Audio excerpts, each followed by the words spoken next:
exactly. So it was in 1835, as the story goes, that there was this farmer named James Newlove who lived in Margate, England, and he was out in his field one day, and he was trying to put in dig a duck pond in his field, and so he's out there with his shovel, and he's digging in, and he stabs it in, and it goes straight through this hole in the ground.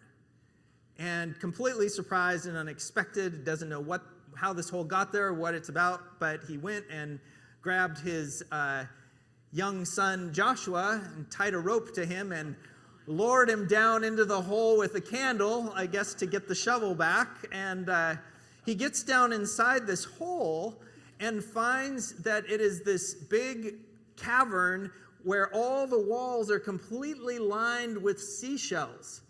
And it's not just one cavern, it goes on, and there are these corridors, and it's all been ornately designed. I will say, I don't think this light was on when he got down there. I think that came later. But they estimate that there were some 4 million plus shells used in this project. And to this day, nobody knows who built it or why or anything. You'd think something that massive, there would be some record of it, but they just don't know. And you can go visit it yourself sometime if you want. I'm still kind of stuck back on what kind of dad lowers his kid down and says, yeah, you go first in there and see what's down there. What? Yeah, exactly. So, but that whole process of sort of stumbling into this awesome thing that was kind of random, and suddenly it was life-changing for them and became this big attraction and pretty magnificent to look at. And thinking about Peter, as we get into his life and his introduction to Jesus, he kind of stumbles into it. He's not really looking for this life-changing thing, but as soon as he makes that connection, his entire trajectory for his life is changed from that point forward. And I just wanted this morning with you just zero in on this one little tiny encounter between Jesus and Peter right at the beginning. And in fact, it doesn't even start with either of them. It starts with John the Baptist. John the Baptist had just baptized Jesus and had been pointing him out to the crowd. And this is what came next. It says, the next day, John was there again with 2 of his disciples. And when he saw Jesus passing by, he said, look, the Lamb of God. And when the 2 disciples heard him say this, they followed Jesus. Turning around, Jesus saw them following and asked, what do you want? They said, Rabbi, which means teacher, where are you staying? Come, he replied, and you'll see. So they went and saw where he was staying and spent that day with him. It was about the 10th hour, so it was about 4 o'clock in the afternoon. Andrew, and here's how this connects. Andrew, Simon Peter's brother, was one of the 2 who had heard what John had said and who had followed Jesus. The first thing Andrew did was to find his brother Simon and tell him, we found the Messiah, that is, the Christ, or the anointed one. And he brought him to Jesus. Jesus looked at him and said, you are Simon, son of John. You will be called Cephas, which when translated is Peter, or rock. There was a story last month that came out in the news that they have just recently discovered what they believe was the hometown of Simon and Andrew, called Bethsaida. I didn't even know they hadn't found this already, because we know lots of details about Capernaum, where Peter, when he got married, he went and lived there with his wife and mother-in-law, so we know lots about that town, but they've just discovered Bethsaida, and they had thought it was in another location, but anyway, they found it, and we're getting all this new information about what life was like in a first-century fishing village. Here it is 2,000 plus years later after it, and we're just now discovering it. And I think that's kind of cool, because to me, as we think about this story of Peter, it can feel like, oh, we pretty much know everything about Peter already. We're familiar with the stories. And to be able to go, there is still stuff to unearth. There's still stuff to discover in this story that's for us, not just about Peter, but also about Jesus. Because really what we want is through the life of Peter to get to know Christ more. And so that's my hope as we get into this series. As I've let people know that this was what we were going to do next, really the reaction has been pretty much universally the same, that everybody has this great affection for Peter in the Bible, right? I mean, he is relatable. He's so human in all the presentation of him that we have. He's just, we feel like we can connect with somebody like him. And we have a lot of information about Peter. He's in all the Gospels. He's in the book of Acts. He's written a couple letters himself. Paul writes about him. So probably more than just about anybody else other than Jesus in the New Testament, we have stuff to work on with Peter. And pretty much everywhere that he's talked about, it's very honest about who he is. There's no trying to dress it up or make it look better than it is. He's just a real guy. And the sense that you get from all of it is that he really genuinely, like that song said, his one desire was to follow Christ. And he just keeps messing up again and again and again. And he keeps experiencing grace and restoration in that. And I think that's what makes his story so hopeful for us as we connect with him, that we can see that held out for us as well. I will say not everything about Peter resonates with me or feels like I'm just the same as him. That guy didn't seem to have any filter at all, Any thought that pops into his mind or his heart, he just blurts it out. And I go, I'm like all filter. I can't get to the heart of things sometimes and get it out. So I'm a little bit jealous of Peter, even though it didn't really usually work out for him when he did that. But as I was thinking about the timing of this series for us as a church, I do think it coincides really well with this emphasis on these DNA groups, because it's easy to talk about Peter. There's plenty of material there to have a discussion around. And so if you're considering it at all, I would highly encourage you to grab a couple of people and just say, let's try this, and go through the study with us. There are study guides on the back table this morning. They'll be on the website as well. You can just grab one and sit down with somebody and work through that. So I think it lends itself well to that. Also, we've been talking about kind of the life stage of where New Day is at, and going into our 17th year here now, and the length of time that we've been at this thing. And looking at Peter's lifespan and looking at just the decades of his growth and tracking that and being able to see the pace of transformation in somebody's life, and you go, it takes a long time to become more like Jesus. And to be able to think of that in our own experience as a church, and I hope that what it gives us is greater compassion and kindness for each other along the way, as we're all stumbling like Peter and figuring it out, and just that we could really see each other with patience for this journey. But let's get into this little scene that we've started and read here this morning for you. Again, as I said, it doesn't really start out with Peter. It starts out with Andrew. Andrew, I think, might have been the more religious brother of the two, because here's Andrew. He was the disciple of John. John had that message of repentance and get your life right kind of thing. And so you can see Andrew working on that, and then going so far as to then, when John points out Jesus, he wants to go follow him and see what's going on with him. And he's pursuing it. He's pursuing faith in every way, every channel that he has. And he goes and he spends the day with Jesus. And he becomes convinced that Jesus is the Messiah. He's the anointed one. Now, probably Andrew would have had a little different idea of what Messiah meant than we would. You know, the anointed one typically in the Old Testament ended up being the next king.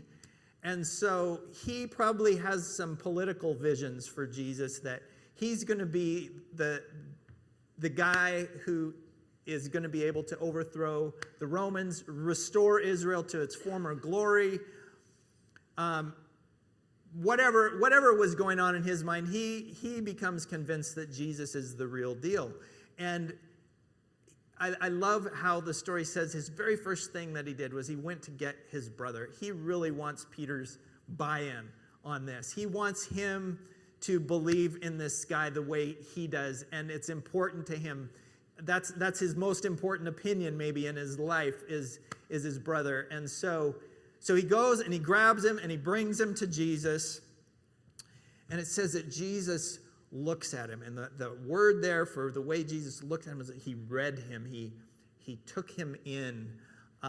He really saw right through Peter. John would say later about Jesus that he didn't need anyone to fill him in about a person because he knew what was inside a person. So Jesus sees Simon at this point, and he looks at him, and then he says, you'll be called Rock. And just kind of leaves it at that. There's no explanation. There's no discussion. There's nothing further. It just kind of hangs out there. And you don't really know exactly what he was thinking when he said that. And there's been a lot of speculation about why Jesus chose this moment to say this to Peter. Some people think that it was Peter's appearance, that, he's kind of a stocky guy and was real solid. And Jesus looked at him and said, hey, I'm going to call you Rocky, man. You're a brick. And you can see in a lot of the artistic renditions of the disciples that Peter is just kind of portrayed a little thicker. And that could be a piece of it. Also, that idea of Jesus looking and seeing somebody that Jesus looked in Peter and could tell this guy's going to be a really solid pillar in my church. I can build something with this guy. And so he's seeing his potential when he looks at him. And some people see this and look ahead to where Jesus refers to Peter's words, where he says, you're the Christ. And Jesus says, yeah, you're Peter. You're on the bedrock here of the truth about me, and this is what I'm going to build my church on. And it was Peter's words that Christ is referring to here. And it could be that any or all of those things are a piece of the mix there. I think, though, that there's something simpler and more profound maybe going on here, because it's more than just Jesus giving Simon a nickname, because he gives him his own name.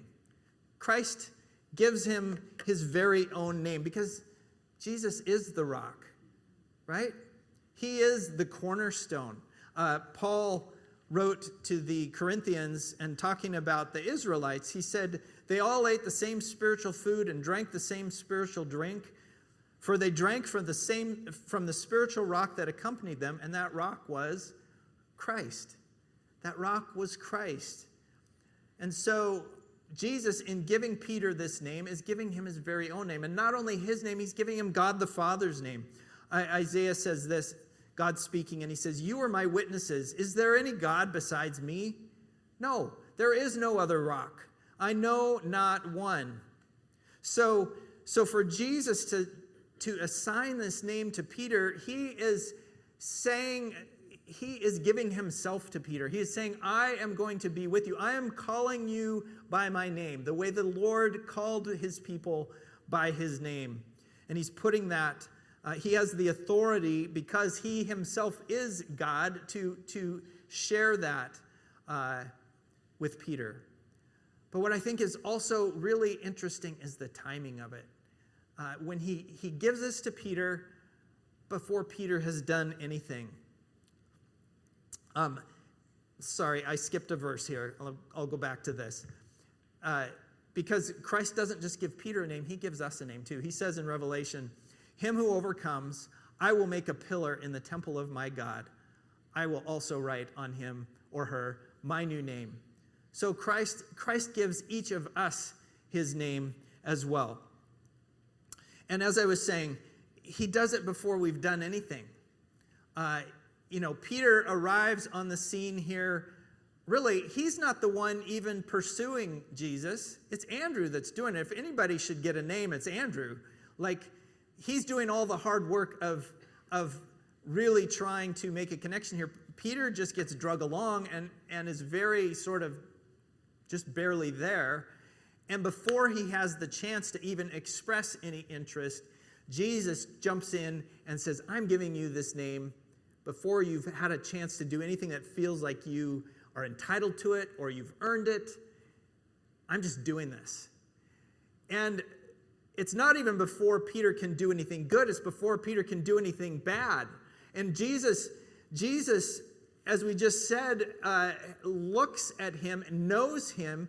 He already knows where Peter's going to be going. He knows that Peter's going to deny him. He knows that Peter is going to let him down and get mixed up and get angry and impulsive and all these things. And he still gives him his name. Knowing all that about Peter, he still says, "I'm going to give you the name Rock." And for me, that is so much relief in that. God is not taken by surprise by all your mess-ups, all the times you're going to stumble. Your ability to follow him is not connected to his offering you his name and calling you by name.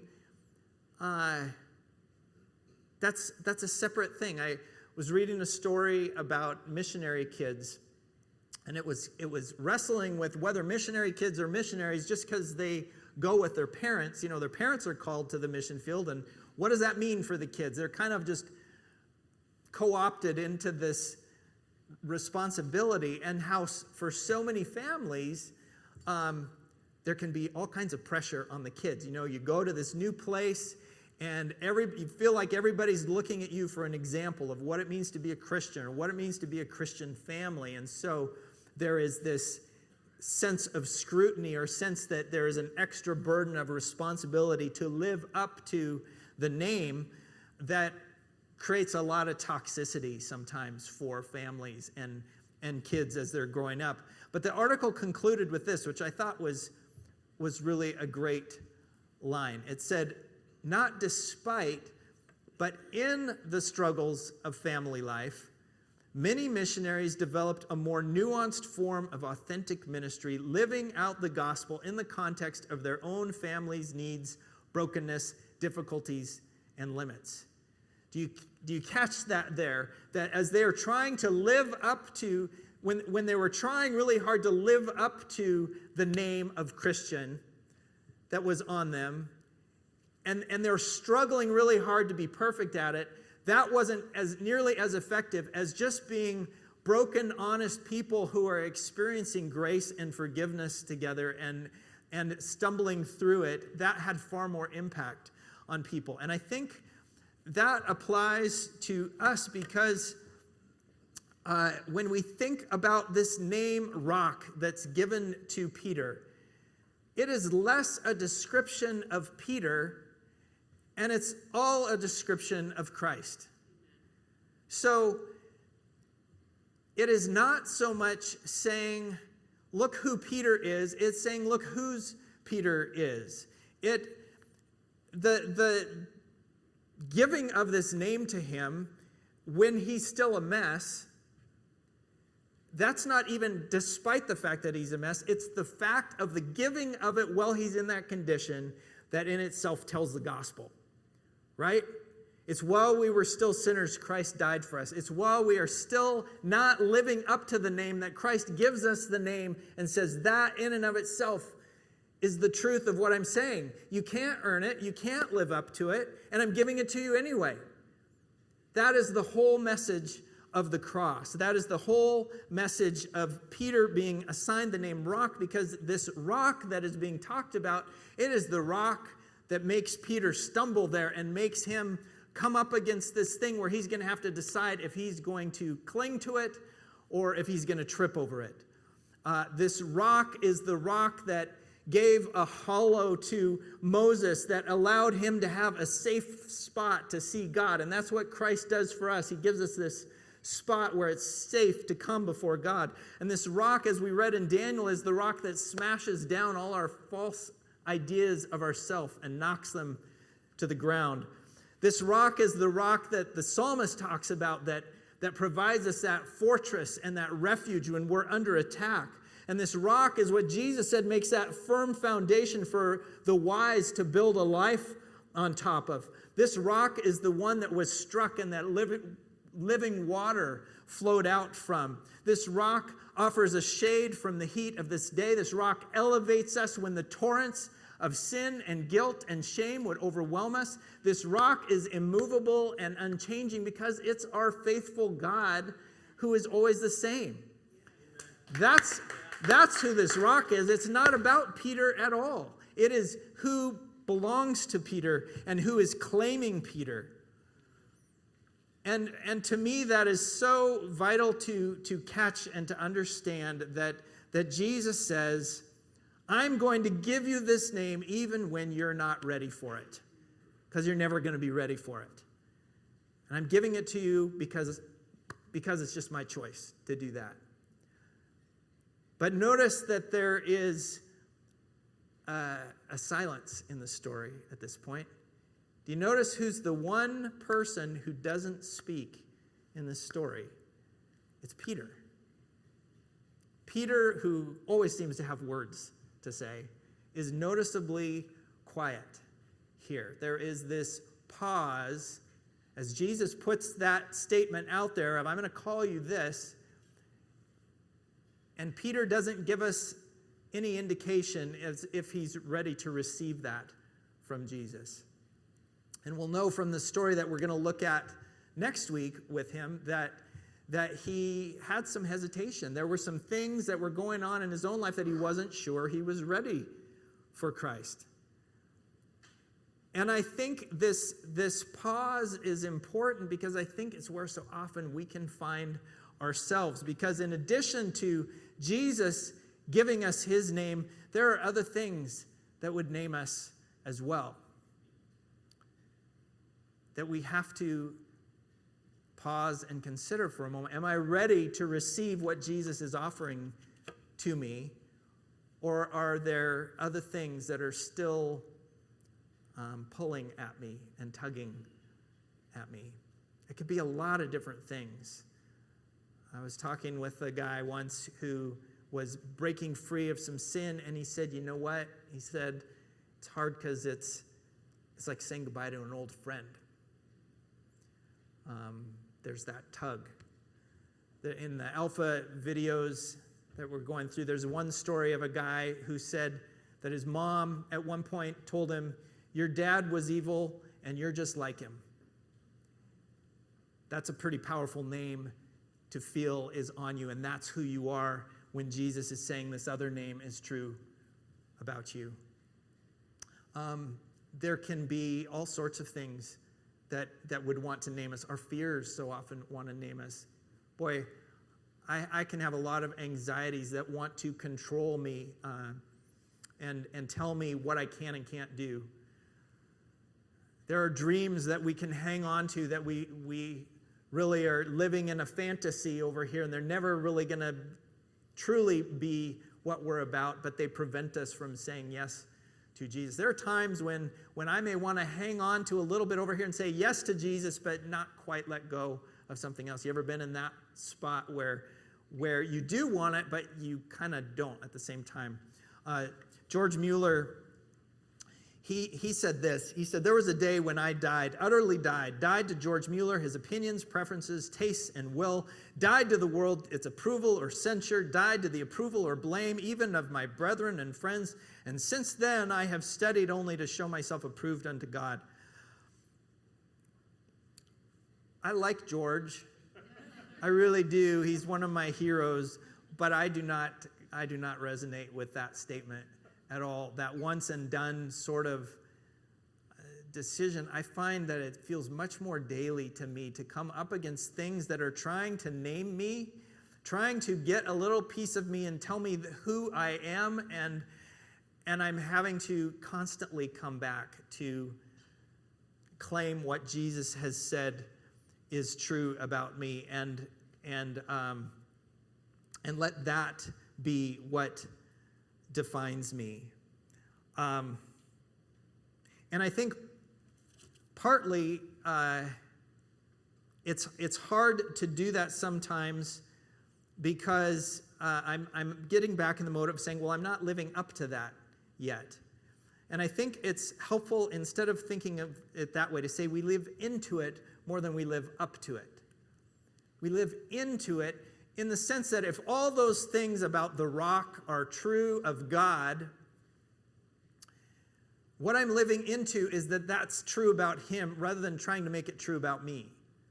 Rather than trying to say, I'm going to be that strong and solid for God, saying he's that solid for me, and I'm going to live into it by putting more faith in that, believing that to be the case. Jesus told his disciples, he says, in that day you will ask in my name. I am not saying that I will ask the Father on your behalf. How about that? Because he's given us his name, that means we have the power and authority to approach God directly ourselves, ask him what we need. We don't need Christ to run interference for us because he's already given us his name. He's already done that. He's already applied his name to us. And so living into what that means is to believe that I can step out and trust God more. I can trust what he said about himself. I have the authority to do that. And I'm also part of something bigger than just myself and what I am wanting, what I think is my grand achievement or purpose in life. Peter certainly grasped this, that he was part of something bigger. He would write later, he said, as you come to him, the living stone, the living rock, rejected by men, but chosen by God and precious to him, you also, like living stones, you like living rocks, you're all given this name of rocks, are being built into a spiritual house to be a holy priesthood, offering spiritual sacrifices acceptable to God through Jesus Christ. Because we have his name, we are acceptable to God, and we are part of this bigger thing that is being built. So it is a matter of thinking about it less of I've got to be good enough for this name that Christ has given me, and instead thinking, okay, if that's really true, that Christ really is my rock, what does it look like to step into that more? And sometimes we're not very good at that. You know, Peter wasn't so great at that at the beginning, and it can feel like we're not really able to do that. But I like this quote from Eric Bowles. He said, every time God spoke identity over someone in the Bible, there were circumstances that did not match what God said they were. So Peter gets told he's the rock, and he doesn't look like the rock at all. But you just take him at his word and watch how your circumstances start to work out your identity. The more we live into that, taking him at his word, believing that he is who he says and that his name means what he says it means, the more we begin to do that, each event, each circumstance, each situation we find ourselves in provides us an opportunity to put that faith to the test, to say, am I going to act like God is what he says he is? Am I going to believe that that is really true? And as we step into that, as we find that there are times that we experience that to be true of him, that's awesome. And those times when we find that we're missing the opportunity and we're being named by something else, guess what? That's an opportunity to recognize again that name is given to us. It's covering us even though we don't deserve it, and we can come back and experience that grace of that whole truth one more time as well. So we live into this more than we live up to it. There was a tour group in Iceland that they were up doing a day trip around one of the volcanoes. And at one point in the day, somebody noticed that a woman from their group had gone missing. And so they organized this big search party and brought the police in, and they spent hours, the whole tour group spent hours combing the landscape for this woman, looking everywhere for her. About 3 o'clock in the morning, a woman who was part of this tour group realized she was the one everybody had been looking for. She had gone at one point during the day and changed her clothes, and nobody recognized her. So everybody was looking for this woman described in these other clothes, and she hadn't recognized the description of her. So she had been looking for herself all day when she was right there. And there's something to that where I think I can end up doing something really foolish, equally foolish, of looking for myself in all these other places, all these other things to name me and give me an identity, because that's what we're talking about here is identity. When Christ is right in front of me all along, he's saying, I'm giving you my name. And that's who you're meant to be. You know, I've been one of those people who, knowing who I am has really been a challenge throughout my life. I kind of grew up in that mode of doing what other people expected of me, being the compliant overachiever type of person. And so the idea of finding out who I was and what I was about led me to do a lot of introspection, and the more I dug deep down inside, the less myself I felt, or to look for things that I thought would really be awesome if this external thing could define me. And they just didn't. They were never been enough. The times when I know myself the best and I feel the most myself is when I forget about that pursuit and lean into the name of who Christ is, who he said he is, and I begin to turn my focus to him. And it's just exactly like he said it would be, where when we lose ourselves for his sake, we find ourselves. And in those moments when I manage to do that, I discover more of myself each time. And that's where I want to stay, to be living into what Christ says about himself, and quit trying to live up to other things, live up to other names, and realize this name is mine already. And I hope that's what we can do as a church more and more, is to be about whose we are and let that define who we are, and realize that the things we claim about Christ are true about him, whether or not they are true about us, that is who we are describing. That is who's worthy, whether we are or not. What is it that is trying to define you right now? What is trying to give you a name? What about Jesus being your rock right now? Can you claim in a new way? What can you look to and say, yes, I believe that he is my foundation. I believe he is my safety. I believe he is the living water that I'm needing to replenish me. I believe he's the one who's going to lift me up out of this mess that I'm in. What is it about Jesus as a rock that you could live into this week? Would you pray with me?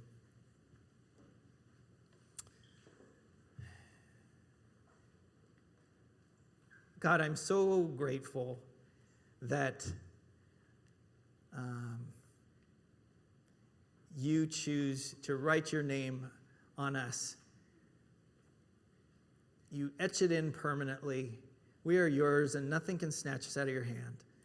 And God, sometimes it feels like we're trying to squirm out of your hand. And I pray for each person here that is struggling with what defines them this morning. The way Peter did in that pause and wondering, am I going to step into what you're saying is true? Or am I going to hang on to this other thing that's so hard to let go of? God, I pray for freedom and courage and boldness and strength. Help us to embrace the fact that you're all these things that we're not. And you give us yourself so freely and completely. God, lead us ever more into that. It's in your name we pray. Amen.